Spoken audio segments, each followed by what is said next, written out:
सुप्रभात। जय श्री कृष्ण।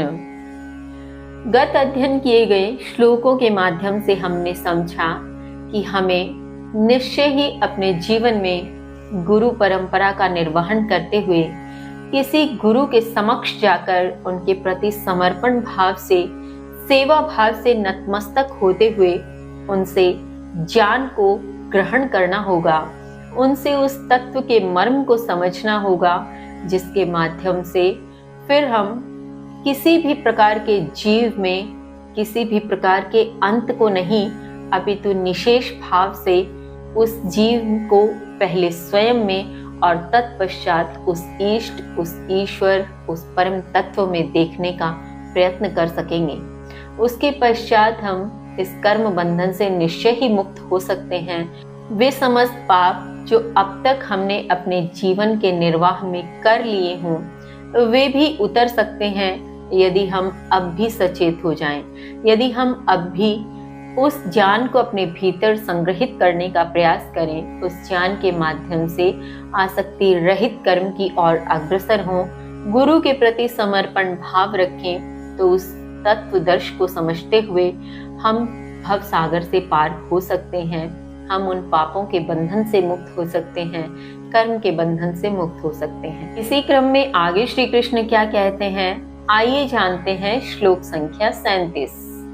यथाधांसि समिधो अग्नि भस्मसात् कुरुते अर्जुन, ज्ञाने अग्नि सर्वकर्माणि भस्मसात् कुरुते तथा, भस्मसात् कुरुते तथा।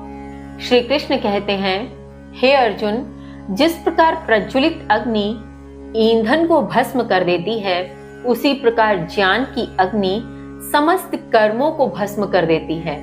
भावार्थ, यहाँ श्री कृष्ण कह रहे हैं कि जैसे जलती हुई अग्नि में जिस भी प्रकार का ईंधन डाला जाएगा, वह प्रत्येक प्रकार के ईंधन को भस्म ही करेगी, ठीक वैसे ही ज्ञान की अग्नि है, वह जैसे भी जल रही हो, उसके भीतर जिस भी प्रकार का कर्म डलेगा, वह कर्म निश्चय ही भस्म हो जाएगा और इस प्रकार से भस्म होते कर्म हमें कर्म के बंधन से मुक्ति प्रदान करेंगे।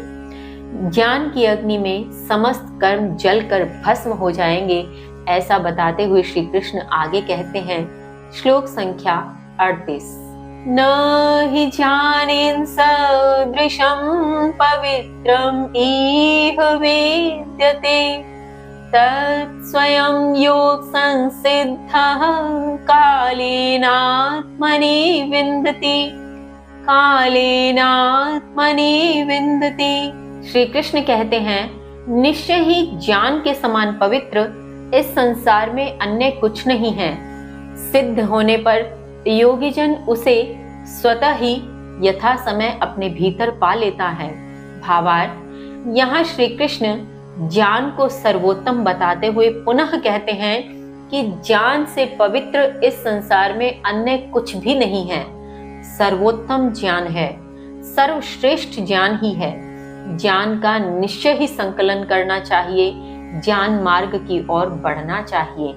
और जब कोई भी योगी जन ज्ञान मार्ग की ओर बढ़ता है, ज्ञान को अपने भीतर धीरे धीरे संग्रहित करने का प्रयास करता चला जाता है, वह किसी गुरु, किसी संत अथवा महापुरुष अथवा तत्वदर्शी के समक्ष जाकर जब ज्ञान को अपने भीतर धारण करने का प्रयास करता है, तो निश्चय ही यथा समय वह उसके सिद्ध होने पर उसे स्वतः अपने ही भीतर पा लेता है।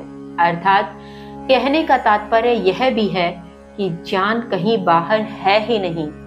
इसीलिए सिद्ध योगी पुरुष, सिद्ध महात्मा जितने भी हुए हैं, जितने भी महापुरुष आज तक इस संसार में हुए, उनका सबका एक ही निष्कर्ष है कि अपने भीतर ही वो ज्ञान है, अपने भीतर ही सब कुछ है जिसे हम बाहर ढूंढ रहे हैं। यहाँ श्री कृष्ण भी यही कह रहे हैं कि स्वतः अपने भीतर योगीजन उसे यथा समय पा ही लेगा यदि वह उस ओर अग्रसर हो रहा है।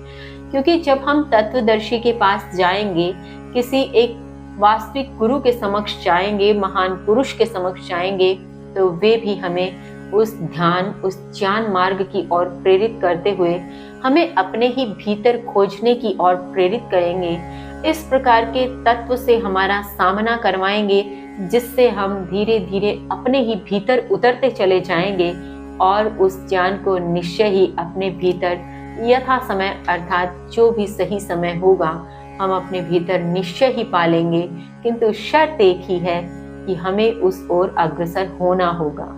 यदि हम कर्म ही नहीं करेंगे उस ओर अग्रसर होने का, तो कैसे पालेंगे, कैसे वो यथा समय आएगा?